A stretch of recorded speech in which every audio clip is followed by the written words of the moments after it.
Well, hello and welcome to episode 263 of Drink the Movies. I'm Brian here, as always, with Michaela. And Michaela, a couple weeks ago, we got to go back to the movie theater like it was 1991 all over again. Happy 35th anniversary, Teenage Mutant Ninja Turtles Part 2, Secret of the Ooze. Secret of the Ooze. Yeah, 1991. I felt like uh we went in with really good expectations of how this was going to be on the big screen. Because we've been following all the anniversaries for Teenage Mutant Ninja Turtle together. We watched the original last year or the year before for its 35th anniversary, which was really neat. Hmm. And so I was really excited. I did not have any parachute pants to wear. But I was listening to my MC Hammer, which was really big in those days, in prep for this. I ate a pizza beforehand. Yeah, it was good. We were excited. I was excited. I hadn't seen this in a really long time. Brian, what was the last time you'd seen Teenage Mutant Ninja Turtles 2: Secret of the Ooze? Like before we went and saw it in the theater, the last time I saw it would have been, I don't know, like a week before that. I just try to watch TMNT 2 Secret of the Use like once a week, just to keep my head straight. Ah, Now, I haven't seen it probably in just a few years back, but before that would have been, it's kind of several years before that. And honestly, if I put on one or the other, there's also a third Ninja Turtles movie, which maybe we'll talk about one day. I'm probably going to pick the first one 9 times out of 10, but that's not what we're here to talk about today. We're here to talk about the glory that is the Secret of the Ooze. So let's do this, Michaela.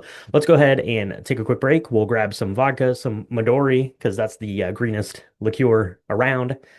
Maybe a donut. I don't know. We'll see how we do it. So let's take a quick break, and we'll be right back to mix up this week's drink. so Brian, it goes without saying that we love Teenage Mutant Ninja Turtle cocktail. The last movie that we covered, Teenage Mutant Ninja Turtles 1, right, the original, we did like five or six different cocktails, one for each character, which was really fun. Really fun.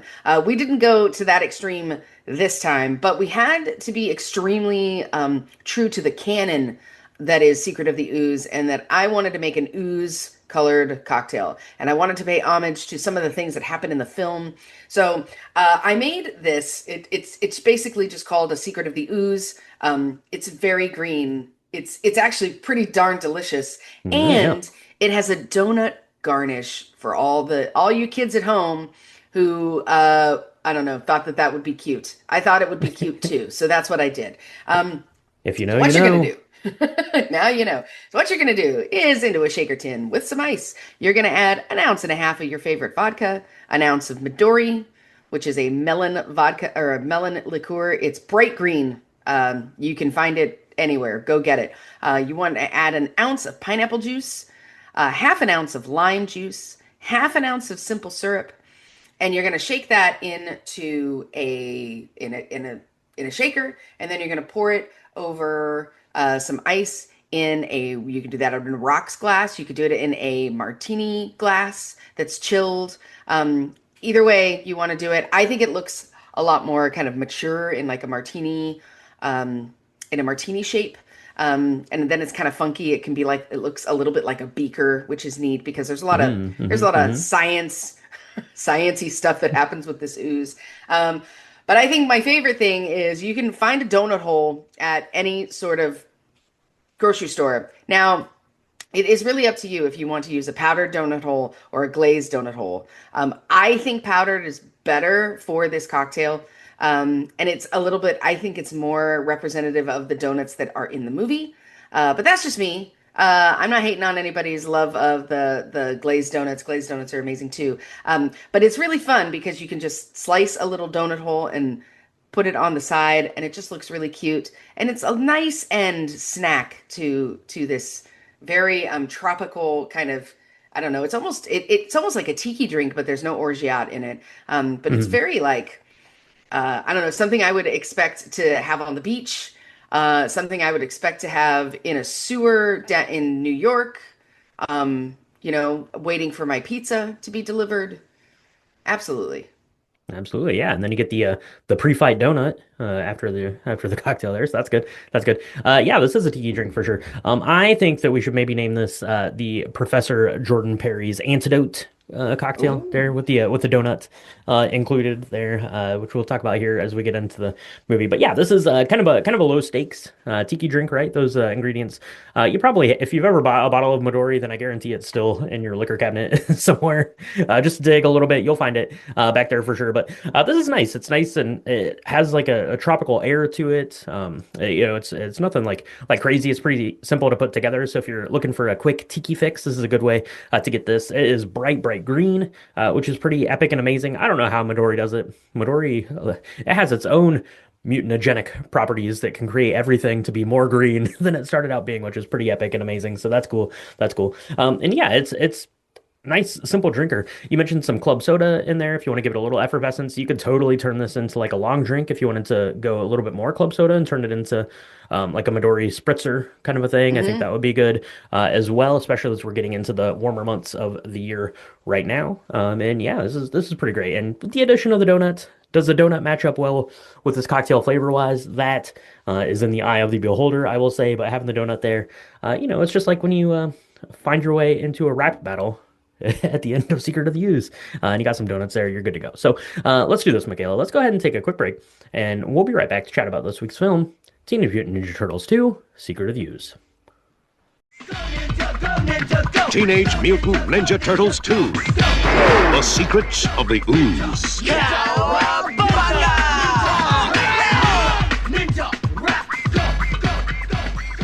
Spoiler warning for Teenage Mutant Ninja Turtles 2, The Secret of the Ooze. If you've not seen this, you've had tons of time, and I'm not sorry. We're going to talk about all the things, including the end, including the raps, including the music video that Vanilla Ice did epically well. We're going to talk about all those things. So if you have not seen it, shame on you. Press pause. There's still time. Press pause. Go watch it. Make yourself a professor's antidote cocktail with a donut of your choice, and then come back so you can hear us chat about all things Secret of the Ooze. That's right. Yeah, as I mentioned, you've had 35 years to see this because it just celebrated its 35th anniversary as it was released in 1991. This was directed by Michael Pressman, and it stars the usual subjects, right? Leonardo, Michelangelo, Donatello, Raphael, Splinter, Shredder, uh, April O'Neil. They're all back, but it's a little different looking this time around. It's a little complicated, so we'll get into that here in just a second. But we've got a couple of people I need to make mention of. We've got Ernie Reyes Jr. is here playing Keno, who's a pizza delivery kid slash martial arts expert, as you are normally, right? That's true. That's true. Befriends the turtles, helps out, maybe causes more harm than good. I don't know. We'll talk about Ernie Reyes Jr. here as we go. And David Warden is playing Professor Perry. Now he is the scientist that works for TGRI. He's like the head scientist, or I don't know, like the product manager for this ooze that oops, we accidentally lost some canisters of, and decided not to tell anyone or say anything until it's been, I don't know, about how old are the turtles? Like 15, I think they're supposed to be, Yeah. something like that. So about 15 years on. I still think you watching this on the big screen, I think maybe my favorite thing in the whole movie is they're like digging up like this TGRI thing. Like they're trying to clean up a spill, maybe, or word got out about the spill, or there's a new spill.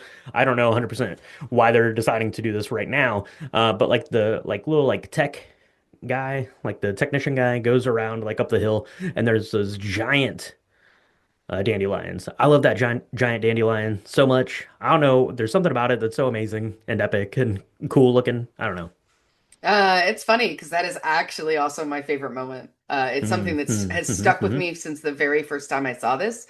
Was to be honest, I'd forgotten about the rap sequence. I'd forgotten about it, but I remember the dandelions because they are so cool looking.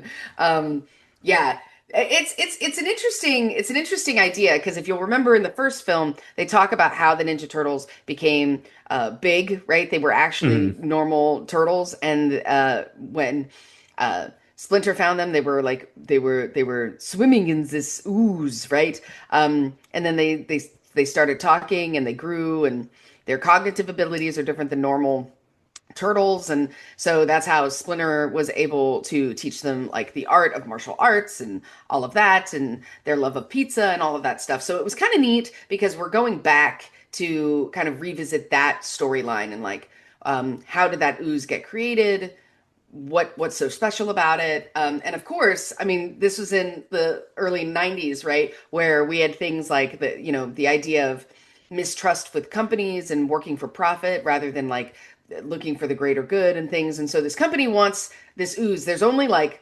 a few of these I don't know what would they be called, capsules of this ooze Canisters, left, maybe? I the don't know. canisters, yeah. And so this company is like, oh, we gotta hold on to this because I don't know, think of all the things we could do if we could make things bigger and badder and worse.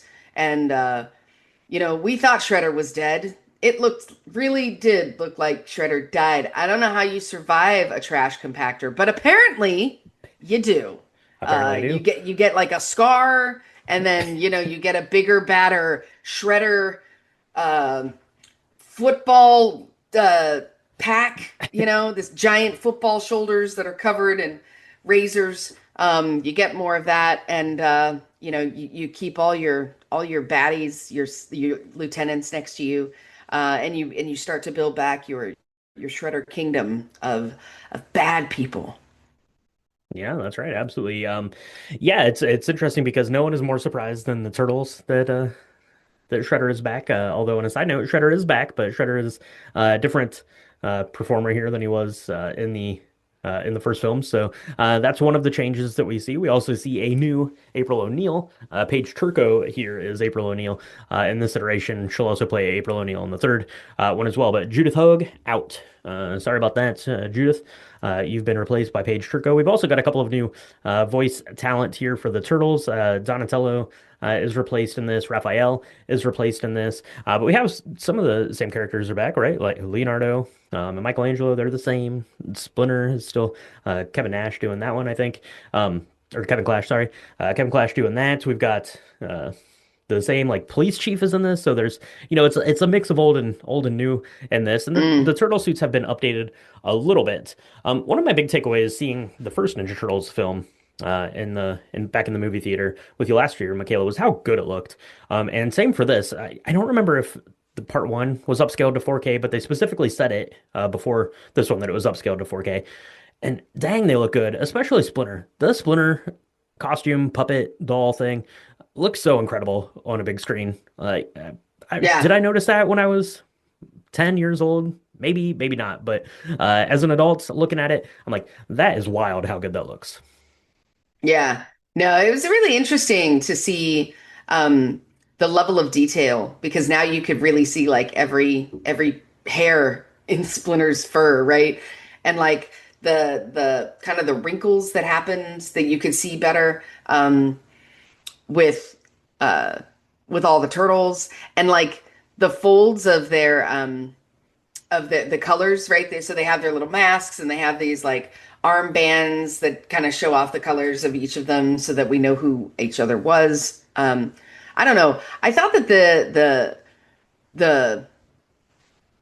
some of the shots, like the way that some of these details kind of came out was also pretty inspired. And I hadn't thought about this as being like a film ever, right? It was just a fun movie to go watch. But like some of the set direction was pretty neat and the set construction because they're like underground. They're at like a concert. There's the final battle scene, right, which is in this dock situation. Mhm. That was really cool. And like even the scientific room that had all these tubes and stuff everywhere. That Oh looked really yeah. Hmm. neat. And they had to do a lot of work to make this stuff happen. One of the things that I really thought was interesting too was their idea of using ooze Shredder wants to use ooze to create like this apex predator, these something that can go against the turtles, but something that can wreak havoc on the city so that he can control and take over the city, I guess, right? And so Hmm. they pick like a snapping turtle and they pick like a baby wolf, and both of them are babies, but I guess they didn't realize that that would be a real problem. I don't know. Yeah, I because the turtles were also really little when they got into the ooze, so I don't know. But like Yeah. They Well, expose them. it took them like 15 years to get going. And also That's true. That's you have true. Dr. Perry, he's like amplifying it or something, but there's a little bit of mixed messaging there because A, the animals I guess were babies, which is sad, but also I guess Professor Perry might have like mucked with the ooze a little bit to like slow down their growth acceleration like smarts level. So that's kind of interesting. But yeah, the location stuff is amazing. I like there's like the opening kind of like fight thing. We're introduced to the film with Keno, played by Ernie Reyes Jr., who I don't know. Ernie Reyes Jr. had quite the little tear there in the early '90s, right? Coming off like Last Surf Dragon. Ninjas, I think, right before that. Last Dragon needed a bunch of stuff, but yeah, comes into this, and I thought it was interesting that like the film like starts with him, right? It doesn't start with the turtles, Hmm. like it's him. He's getting ready to deliver a pizza. Yeah, it's at April O'Neil's apartment, and ends up going. And I love like the kind of the opening little like fight thing where Keno gets into it and then the turtles come in, but it's in like if you've ever been to like the subway, like a lot of like the subway entrances will have like little like underground like little like malls or like shopping areas Mm. like before you get into the thing. So it's in one of those. So it's kind of close quarters. It's really cool looking. So that's pretty neat. There's other location stuff. You mentioned the lab office, TGRI headquarters where they go to like get the last vial of ooze. That one's really cool. But the most impressive one, of course, is the underground turtle lair that they find, right? 'Cause Mm. the turtles, they live in the sewers, right? In the sewer den. That got found in the first film. So they got to find a new place to be. And so where they go is an actual subway station. It's been a decommissioned one. The City Hall station in New York City is where they do. And they, set dress it to become the new turtle lair. But it's absolutely like, I've never been to it in New York City, but the next time I go to New York City, I'm going to go because I think it's open for tours to go to it. It looks absolutely incredible. Like, well, A, that it exists, that we build it, and that B, they decided to film this in there because it's really, really cool. Yeah, it's interesting because it reminded me when I saw that they had that space, I was like, oh, it's like in Ghostbusters 2, right? Because Mm, hmm they have this whole dedicated a couple dedicated scenes to that space as well. And I was like, I don't know if this is the same. The color was a little bit different. Like, so I mean, I bet they were sets rather than the real thing. I don't know. But it was like, oh, this is neat. And then, I looked it up and I was like, oh my gosh, that is actually a real thing. We could go. We should go. We should go. We should go. Yeah, you can Drink the go. travel. We should Drink the go, travel. and Drink the I'm not going subway. to recreate the ooze thing that happens with that, but or any of the martial arts because I would suck at that. But yeah, I really like that piece. It's interesting because they're still kids, right? And they're trying to do kid things, so they attack some of these issues from a very like adolescent perspective, which Mhm. as an adult you might find annoying, but when you're a 10-year-old kid, you're like, ah, they're really they got it. They let's just go attack. It's gonna be fine. Um, yeah, and I love the way they needed another character because we don't see any more Casey Jones. We miss him, Elias Koteas. That makes me really sad. Uh, that he wasn't in this one. I don't know why, but with Keno, it's kind of neat because Keno's also a kid. So they both like all five of them now kind of try to attack this problem, and it helps that Keno has studied martial arts, so he's a little bit of help in that way. But as kids, right, as teenagers, they don't think things totally through, and so it finds they end up getting sometimes in more trouble because of their impulsivity. Mhm. Um, and it's still that same old like balance between Splinter, who they think of as like a father figure and like their guide and their master when it comes to like martial arts, but also like wanting to, he knows that they need to grow up, and so they need to make their own mistakes and make some of their own decisions. And so there's that always that tension that occurs, right? Um, Right. Hmm. yeah. Yeah, I like that. I like the addition of Ernie Reyes here. Had forgotten like how prominent he is in the film, to be completely honest. But yeah, he plays a big role, and like you said, they're these kids, and they always are coming up with maybe not the best idea. As Master Splinter is there telling everyone to just calm down, just be patient. Use your training, think a little bit, do some meditating. I love that. I love he like disciplines them by making them do like backflips, which is pretty funny and cool. And then we also have David Warner, who's coming in to play Professor Jordan Perry, who's a pretty good character, right? He's also pretty prominently featured throughout the film, right? You get like basically the opening scene there, kind of alongside.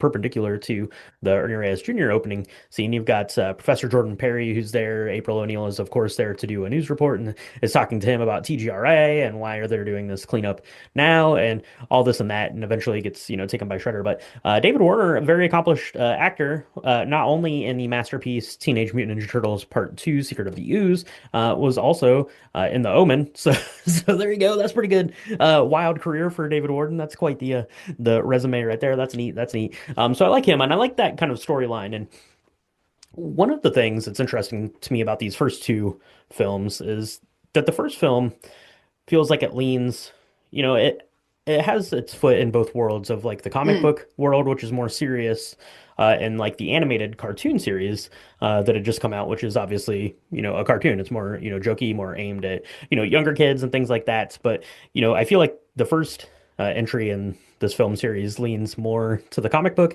This one definitely leans more to kind of the jokey, comical nature of the animated series. So that's kind of interesting. It changes tones a little bit here, but I do like that there's kind of a serious through line between these two, whereas the first film is really taking a look at like, you know, where did we come from?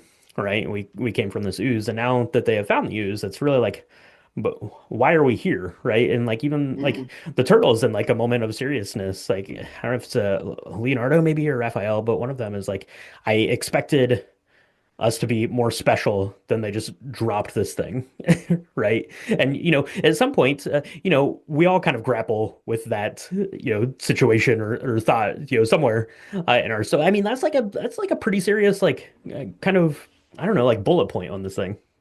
Yeah. Yeah, I really liked that they all struggled with that where they thought that it meant that they had a higher calling as it were, or they were meant to right all the things that were wrong and be these superheroes. And when Dr. Perry is like, no, that was the ooze itself was a complete mistake. It was a fluke in what we were trying to do. And they were like, oh, okay, so we're basically mistakes. Um, and I think that again has you're right. I mean, there's a lightness that happens where we're fighting bad guys and Shredder's bad and but then also there's this kind of hidden darkness of like who am I? Why am I here? What am I supposed to be doing with with the rest of my existence? Should I be using this for good? Is it really a higher calling?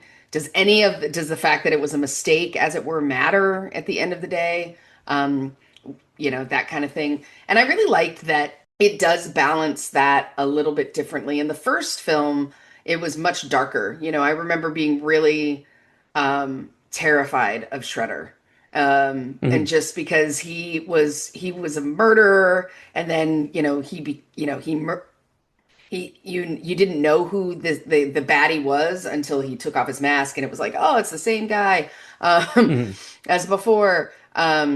And then he dies we thought he died in such a dark way, right? And in this one, it's like, he's back, and then we've got Toka and Razor that are babies, but like babies do, they don't know that they're making a mess, so they like let him go in the city and stuff, and it's still like, oh, they're not gonna hurt anybody, like especially if you give them a donut, right? They're just hungry. They're just like hungry. and so it felt lighter, but so I really liked this extra piece where it was had a little bit of kind of this somberness to it too, where they had to kind of figure out more about who they were going to be and the kind of turtles that they were gonna grow up to be.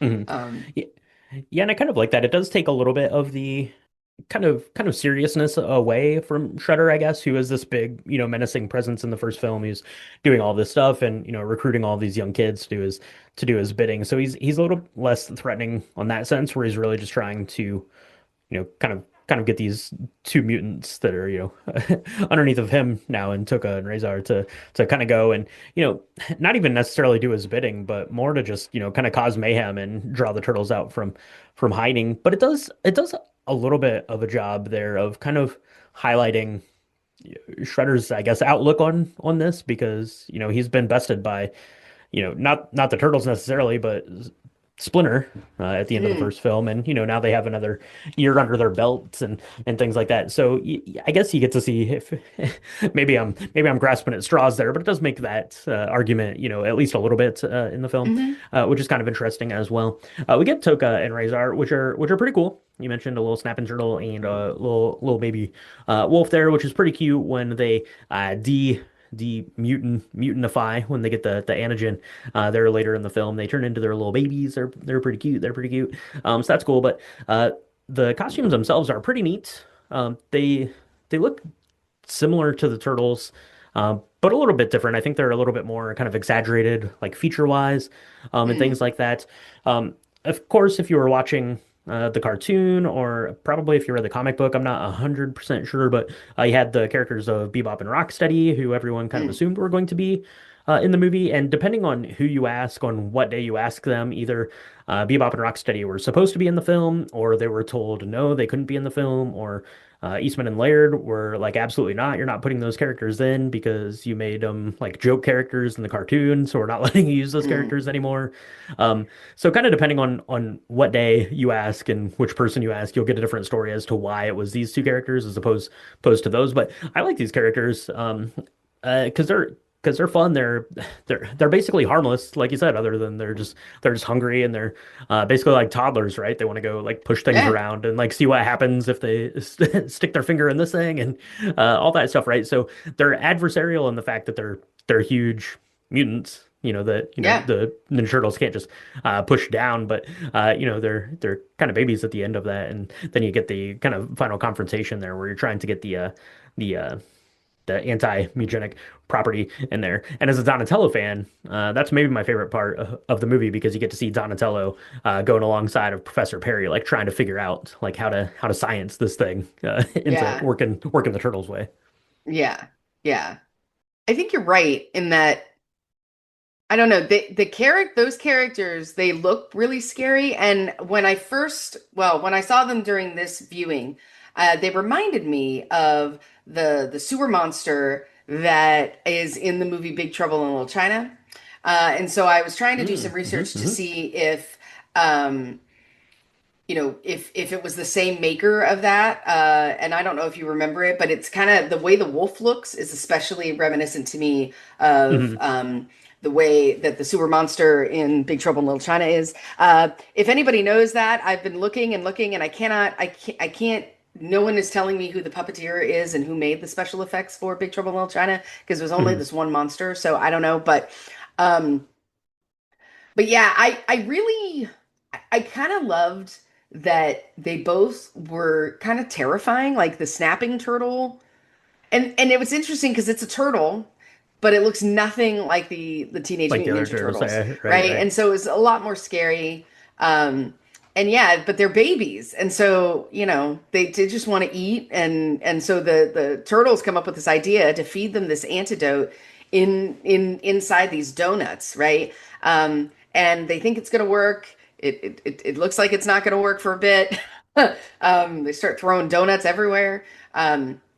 Yeah, but I don't know. I think the idea of Shredder just not knowing when to stop, right? Because he eventually goes ahead and takes uh, the ooze in himself to become like this Hmm. super Shredder. Um, but with that, like he doesn't know his own strength. He doesn't know what he's doing, and that ultimately causes his kind of demise in at that port, right? At the docks. And that was something that I thought was also really neat is because in the first film they were just like, oh, he's dead, fine. But in this one it was like, oh, he's gonna kill himself without knowing it, and they feel bad about it almost, right? Hmm. Um, and yeah, I just the maturity I think in the turtles has you can see the difference. Um, because even when they're mad at each other, they're like, we should go look for the one that gets mad and runs away. They're like, well, we should really go find him instead of just letting him go off, which is the opposite of what they did the last time, right? When Right. they end up, he ends up getting really hurt and because he's fighting all these baddies himself in the first film and then takes him days to recover. Yeah, absolutely. They do have to go find him. It looks like Boss Film Studios probably did the visual effects there in Big Trouble in Little China. But if you have any more insight into that, let us know. I'm guessing that was probably the same one that did the effects for Mm, the the Thing, right? Another John yeah. Carpenter thing. It's probably the thing. But yeah, no, you make a good point, and that it's interesting to me that like Shredder like ultimately just decides to take the use himself and becomes a super Shredder at the end of the film, which maybe maybe just start there, my guy. Just do it if you're willing to do it in the first place. Do that. But yeah, I like that, and I like kind of the pursuit. Right, all the turtles are like bemoaning the fact of now they have to go look for Raphael instead of trying to figure out what what they need to be doing right Mm, to go get Shredder and this ooze and stuff. They have to go find him and Keno's character who'll go off and they come up with a plan, right? It's a kind of good plan, but you gotta clue in the rest of the turtles. You're going to be coming up with a plan like this, but they decide to get Keno recruited into the Foot Clan, which is not that hard of a thing to do because Keno, master of the martial arts himself, but can't. This is your real favorite part of the movie, Michaela. You even said so while we were watching the movie. He's doing the trials and tests to become a Foot Clan member, and Keno has to take all those bells off of that dummy in complete like smoke screen. He can't do it. He just stands there looking dumbfounded. But you know who can do it? Raphael. that's right. No, I do love that part. I do love that part. That part I did also remember from the first time I ever saw it. Because at the end of this smoke screen that happens, Kino is just there holding this giant, like, I mean, I don't even know how that works, but there were probably 4,000 like little bells in his arms. And he's like, "Is this enough?" Yeah, yeah. Yeah, It's that's pretty pretty good. good. That's pretty It's good. That's pretty, pretty good. yeah. That's pretty good. And speaking of pretty good, of course, we get the music here. You get the ninja rap from uh, Rob Van Winkle, aka Vanilla Ice, at the end of the Mm, movie. Um, so to set the stage here, so we go see this at the Fathom events thing, and they have a little documentary at the beginning of the film where Kevin Eastman is talking, and the documentary is really pretty cool because it talks kind of about like the origin of how they created like the characters of the turtles and like the inspiration for them, which was really neat. But the little documentary, this little short, I don't know, it's probably like 5 or 6 minutes long, maybe. Um, starts out with him reading like his like notes that he took on the first day of like the planning meeting for this film, and he's like, film ends with it was like rap battle, like underground club rap battle, and he just starts laughing, and I'm like, yeah, because there's nothing more 1991 than that than having Vanilla Ice doing a rap battle at the end of your movie. So they give Tokka and Rahzar these donuts, which are meant to basically take them back, undo the mutagen that went into them, turn them back into babies. But they discover that, so they end up having this fight. You have to, blast some CO2 into their mouths, right, with the fire extinguisher there. But all of this is taking place on the background of the ninja rap, which is pretty cool. Is it is it cool? I don't know. It's something. It's something. It's a very 1991. It's amazing in that sense, and I love that. And I like the funniest little gag in the whole movie. And I feel like this has been repeated in movies since then. It was probably done in movies before then. But you have like the guy, like the manager of the club is like going to like I don't know, like yell at the guy, be like, what's happening? Call the cops. There's all these turtles in here. Everyone's going nuts. They're like knocking down my walls. And then of course everyone like gets into the ninja rap and doing this dance and stuff. And he's like, what are you calling the cops for, you idiot? Who told you to do they that? like Not me. it. They like it. It's fine. It's fine. Yeah. So that's pretty fun. Vanilla Ice Baby himself is there to do the ninja rap. Uh, does the ninja rap ever pop into your head randomly, Michaela? No. She says I no. don't Okay. It I don't think doesn't. so. You don't live your life vicariously singing the ninja rap. I don't.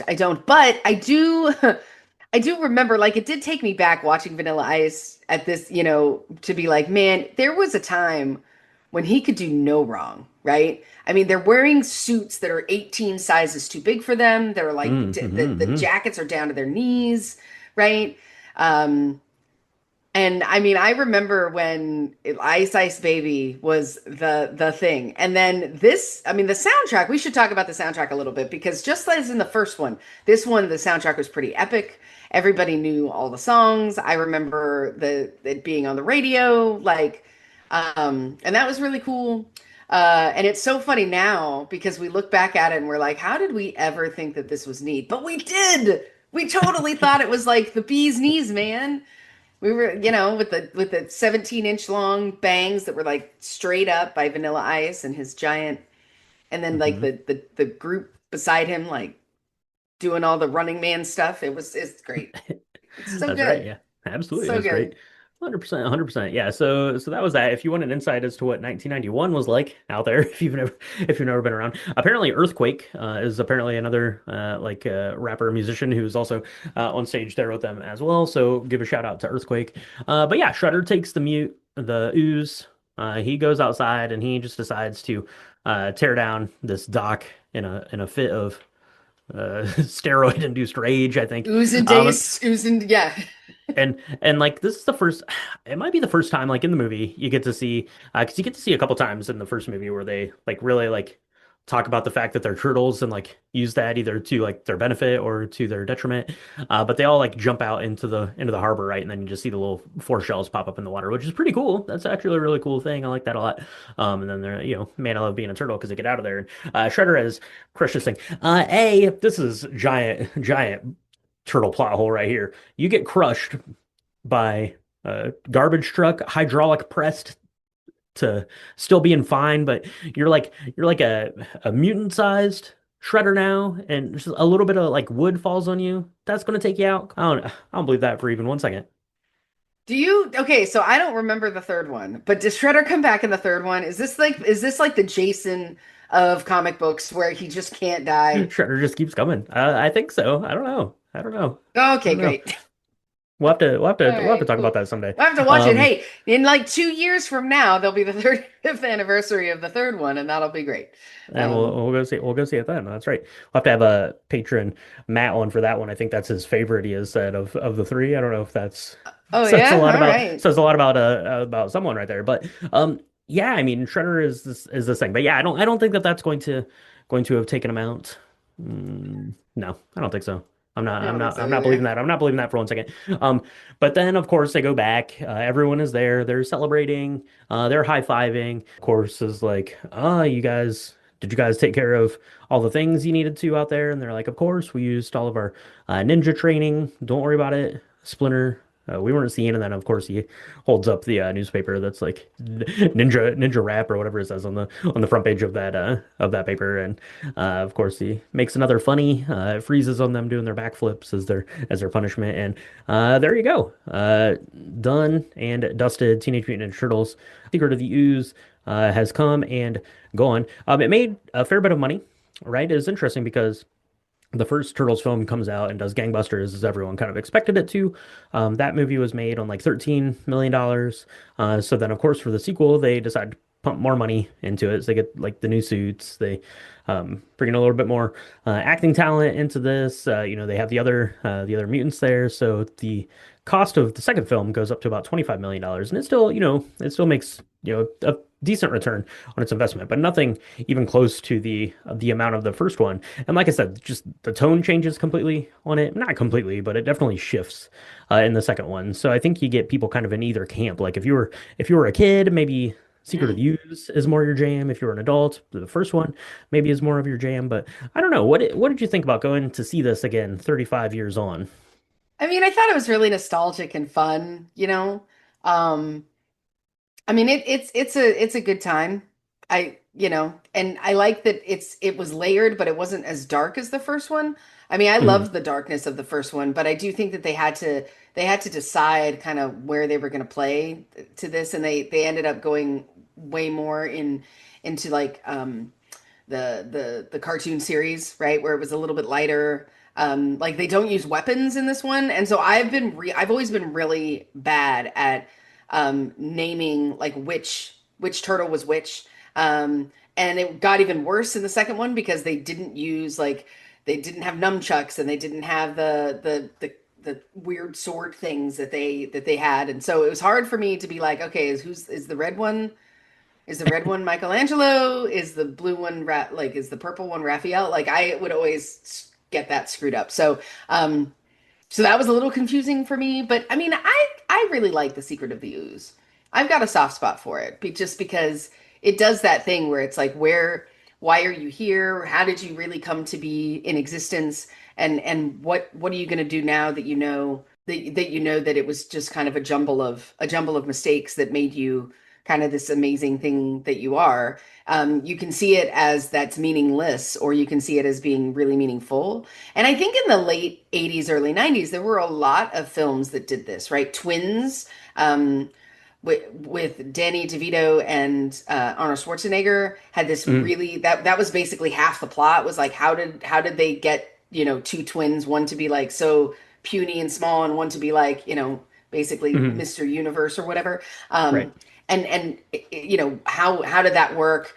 And then what does that do to their sense of self? That sort of thing. I think we see that a lot in this time of movies. But this one was a lot more palatable for kids, which is really cool because I think we're just now entering in the early 90s kind of this idea of having confidence in yourself and you know being true to yourself as a coming of age. Um, like there are tons of movies that really focused on this, so this was just another way to do that with turtles in it, which is great. I really liked it. Yeah, absolutely. And there was a quick turnaround from 1990 for the first film, 1991 for the second film. So I definitely remember going to see this in the theaters. I liked the Ninja Turtles a lot as a kid, even though, despite the fact, as you may have just picked up on, I never saw Teenage Mutant Ninja Turtles Part 3. Elias Kota I totally Elias just watched Codius. that. Elias Codius makes his return for the third part, so maybe that's the reason Michaela thinks that we should watch that. No Shredder in the third one, so there you go, there you go. Okay, Um, well, all right. I yeah, guess I remember, the but water yeah, was too much for him. Not the the trash water. compactor, but the Not the water. garage compactor water. I think Eastman and Laird said no, absolutely not. So, yeah, I mean, I like this movie a lot as a kid. It was incredibly nostalgic, which is exactly why they put these out right on their anniversaries to go back and see it because it immediately like took me back to like watching it as a little kid. And yeah, I mean, obviously it's a little cringy on the dialogue, a little goofy, kind of on some of the plot points, but like it has like enough like serious kind of like counterbalance to it, especially like Professor Perry's character in the film, who seems to be, taking this pretty straight-laced as you could be, like taking orders from Shredder to inject this snapping turtle with ooze. Like he seems like he's like, okay, like I'm just like bought into this. It reminds me a lot of like everyone gives Michael Caine so much love for being like so straight-laced in a Muppet Christmas Carol, right? Like playing it Mm, like mm. like completely straight. I feel like David Warden does the same exact thing here in this. He's just like, okay, so I'm a professor in this world, so I'm just going to be like an actual professor in this world. So I like that. I feel like you should get some more props for what he was able to do there in the Secret of Yeah. Use to that end too. So that's pretty cool. But yeah, I mean, I don't know. That's it. Donatello is the best turtle, hands down. Let me know down in the comments if you disagree. Michaela, who's your favorite turtle? Ooh. I think I like Michelangelo. That was probably my favorite as a kid. Um, that was probably my favorite as a kid. Um, Okay. but Well, I once yeah. once But your I favorite, didn't always your favorite. You know Okay. what my you know what though? I don't think I thought I had seen Ninja Turtles 3 and I just went and looked and they go back in time, dude. They do. Like Spoiler for Ninja like Turtles Part well 3. but you know that looking at the poster. I'm not spoiling anything. Come on. Oh yeah, But fair. yeah, so that's gonna be interesting. Can't wait. And that's next year. So buckle in, kids, because drink the movies. We'll be back to That's right. watch. Yeah, it's gonna be Well, amazing. the turtles are back Cannot in wait. time. Drink the movies will be back in time.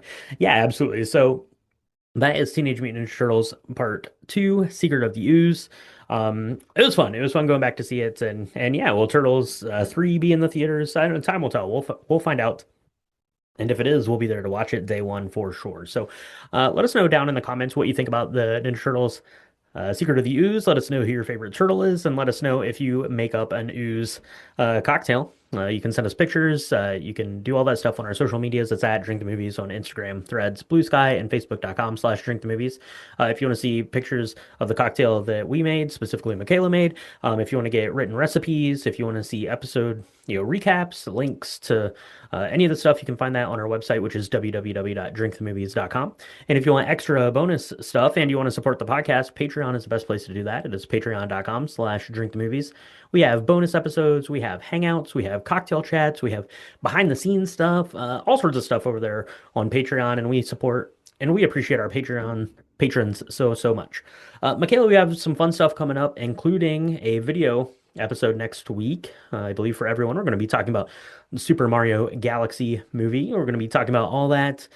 Keep an eye out on our social medias. We're going to be, harvesting some feedback from everyone about what their favorite Mario is, favorite Nintendo game memories, all that stuff. And shameless quick plug, check out Drink the Video Games, Nintendo's 1989. Did that pave the way for the Super Mario Galaxy movie to be in theaters this week? 100% it absolutely did. So go check that out. That episode I did, I was really proud of that one. And the new Mortal Kombat episode is also out this week. Shameless plug over. So, Michaela, where can people get subscribed, like the podcast, give us reviews, all that stuff? You can find us on Apple Podcasts, Spotify, Good Pods, anywhere where Spotify podcasts are supported and distributed. We do 2 drops a week here at Drink the Movies. We have our lobby bar, which usually happens at the beginning of the week, talking about everything in the box office, and then creating a cocktail that is so simple, anyone, even you, can make. And then we do our deep dives, like the one you just heard. We're going to be doing a lot of these. We do these once a week. It's really amazing. And of course, our Patreon site. We are so appreciative of all our patrons.